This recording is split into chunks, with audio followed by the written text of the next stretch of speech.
নগরবাসী এবং দেশবাসী জোহরের নামাজের আজান সব মসজিদে মসজিদে এখন নামাজ পড়বে, সে কারণে এখন মাইক বন্ধ থাকবে, অর্থাৎ বিরতি চলবে। 9:30টা পর্যন্ত কোনো মাইক এখন থেকে বন্ধ থাকবে। 9:30টার পর মূল আনুষ্ঠানিকতা 2টায় শুরু হবে। আমরা 2টায় ইনশাল্লাহ মাইক ওপেন করবো। আপনারা কষ্ট হচ্ছে, আল্লাহ তাআলার মেহেরবানি, বৃষ্টি বাদল না দিয়ে যে গরমের কষ্ট, আল্লাহ এটাকেও রহমত মনে করে আমরা সবাই আল্লাহর করুণা ক্ষমা মনে করে এটাতেই আমরা সন্তুষ্ট থাকবো। সবাই বলি আলহামদুলিল্লাহ। একটা দিনে কয়েক ঘন্টার এই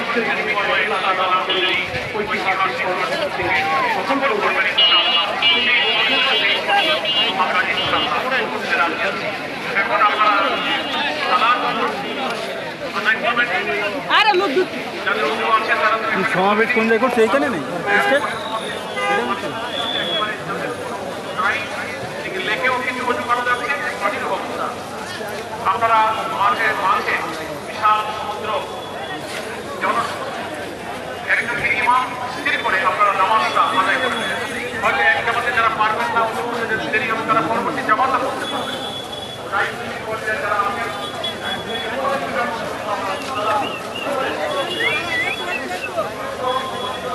আপনারা বিরতি কাটাবেন। মঞ্চে যারা এখন বসে আছেন, আলহামদুলিল্লাহ আপনাদের সহযোগিতা কামনা করছি।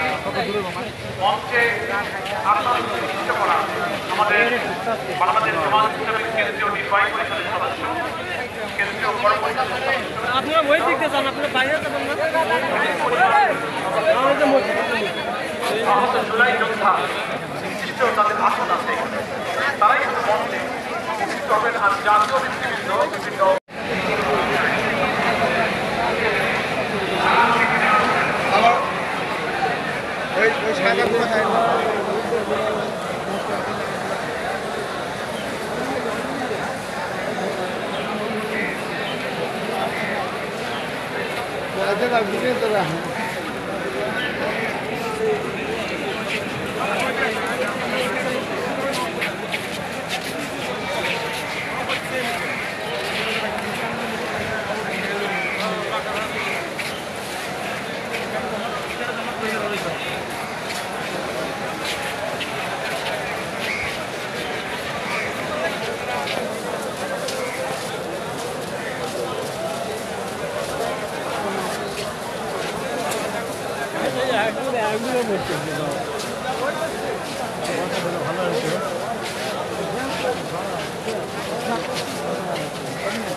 আড়াইয়াত উপরে সূর্য থাকলে আমরা সবাই দ্বারা থাকি, এনে কাছে সব থাকি।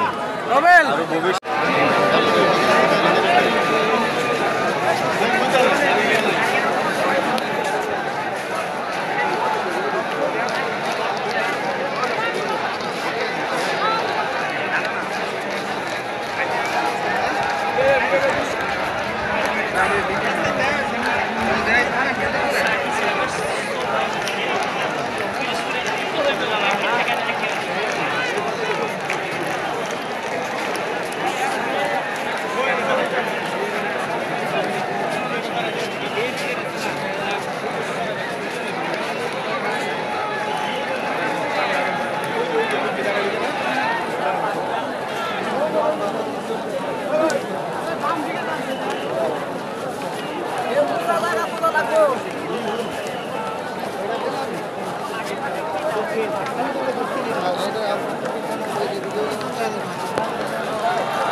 সম্মানিত দেশবাসী, সাংবাদিক বন্ধুগণ, ঠিক দুইটা ইনশাআল্লাহ আমাদের আজকের এই জাতীয় সমাবেশের কার্যক্রম আনুষ্ঠানিকভাবে শুরু হবে ইনশাআল্লাহ। ইতিমধ্যেই আজকের এই ঐতিহাসিক জাতীয় মহাসমাবেশের সংগ্রামী সভাপতি, বাংলাদেশ জামাত ইসলামীর সম্মানিত আমির, বাংলাদেশের 18 কোটি মানুষের নন্দিত নেতা, মানবিক নেতা, নতুন বাংলার স্বপ্ন সারথী ডাক্তার শফিকুর রহমান ঐতিহাসিক সরোয়ার্দী উদ্যানে তশরিফ এনেছেন। কিছুক্ষণের মধ্যেই 2টার পূর্বেই তিনি মঞ্চে তার আসন গ্রহণ করবেন। আজকের এই ঐতিহাসিক জাতীয় সমাবেশ সঞ্চালনা করবেন আমাদের সম্মানিত সহকারী secretary general advocate Ehsanul Mahmud Zubair, কেন্দ্রীয় নির্বাহী পরিষদ সদস্য এবং কেন্দ্রীয় প্রচার মিডিয়া বিভাগের সেক্রেটারি অ্যাডভোকেট ফজলুর রহমান আখন, কেন্দ্রীয় গণপরিষদ সদস্য ঢাকা মহানগরী দক্ষিণের সংগ্রামী সেক্রেটারি ডক্টর শফিকুল ইসলাম মাসুদ এবং কেন্দ্রীয় গণপরিষদ সদস্য ঢাকা মহানগরী উত্তরের সংগ্রামী সেক্রেটারি ডক্টর রেজাউল করিম। পর্যায়ক্রমে এইসব নেতৃবৃন্দ আজকে 2টার পর থেকে এই ঐতিহাসিক জাতীয় সমাবেশের কার্যক্রম সঞ্চালনা করবেন। আজকের এই জাতীয় সমাবেশের সভামঞ্চে আমি আগেও ঘোষণা করেছি, বাংলাদেশ জামাত ইসলামীর কেন্দ্রীয় নির্বাহী পরিষদের সদস্যবৃন্দ, কেন্দ্রীয় পরিষদের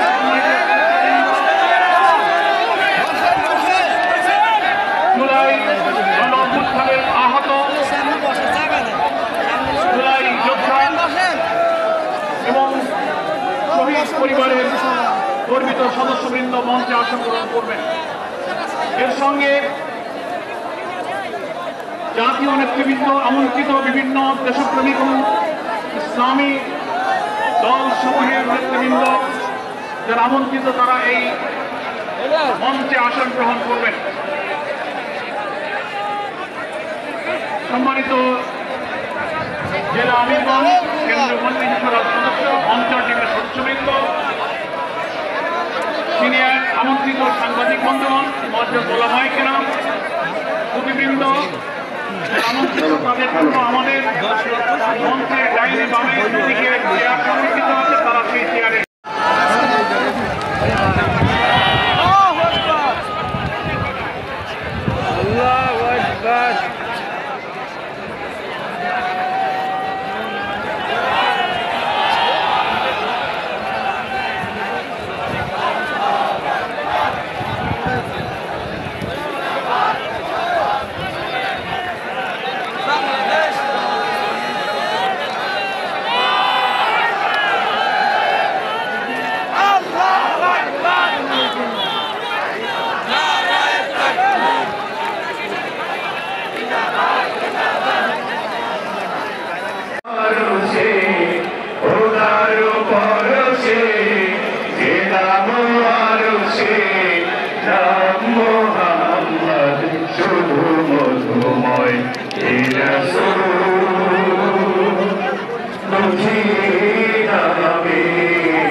জাতিকে উজ্জীবিত করেছিল সেই শহীদ আবু সাঈদের ভাই মোহাম্মদ আবুল হোসেন এবং মোহাম্মদ রমজান আলী এখানে উপস্থিত আছেন।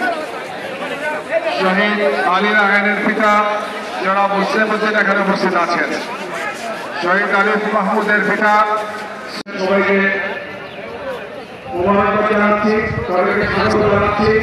আমরা আপনাদের সাথে আছি, জাতি আপনাদের সাথে আছে। সবাইকে ধন্যবাদ। আসসালামু আলাইকুম।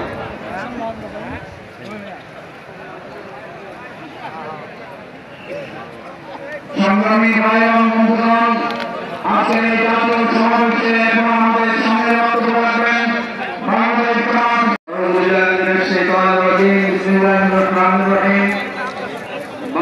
জামাত ইসলামীর উদ্যোগে আয়োজিত আজকের ঐতিহাসিক জাতীয় সমাবেশের সম্মানিত সভাপতি বাংলাদেশ জামাত ইসলামের সংগ্রামী আমির জনতা ডাক্তার শফিকুর রহমান, মঞ্চ উপস্থিত জাতীয় নেতৃবৃন্দ, ওলামায়ে কেরাম, শহীদ পরিবারের সকল সদস্যবৃন্দ, সাংবাদিক বন্ধুগণ, আজকে ইসলামী কল্যাণ রাষ্ট্রের কোন বিকল্প নাই। আমরা মনে করি যদি বাংলাদেশ জামাত ইসলামের নেতৃত্বে জামাত ক্ষমতা আসে তাহলে শ্রমিকের ভাগ্য পরিবর্তন হবে। সমর্থন নিয়ে বৈষম্য মুক্ত বাংলাদেশে করে শ্রমিকের অধিকার প্রতিষ্ঠা করি। আল্লাহ হাফেজ। বাংলাদেশ জিন্দাবাদ, বাংলাদেশ জামাত ইসলামী জিন্দাবাদ, শ্রমিক কল্যাণ ফেডারেশন জিন্দাবাদ। আসসালামু আলাইকুম। সম্মানিত ভাই এবং বন্ধুগণ, এটা সন্ত্রাসী, এটা জঙ্গি গোষ্ঠী, আর একটা সন্ত্রাসী জঙ্গি গোষ্ঠী বাংলাদেশে রাজনৈতিক ভাবে ফিরে আসুক, এইটা আমরা কখনোই চাই না। আমরা চাই জুলাই সহ সকল গণহত্যার সুনিশ্চিত দেশমার মুখ খালি করে দিয়েছে। সংগ্রামী দেশবাসী, আমরা দেখতে পাচ্ছি সংস্কারের নাম করে এখনো প্রতিবাদের পরিবেশন চলমান রয়েছে। আমরা বলতে চাই প্রতিবাদের শিকার যতই করলে থাক না কেন সেটার মূল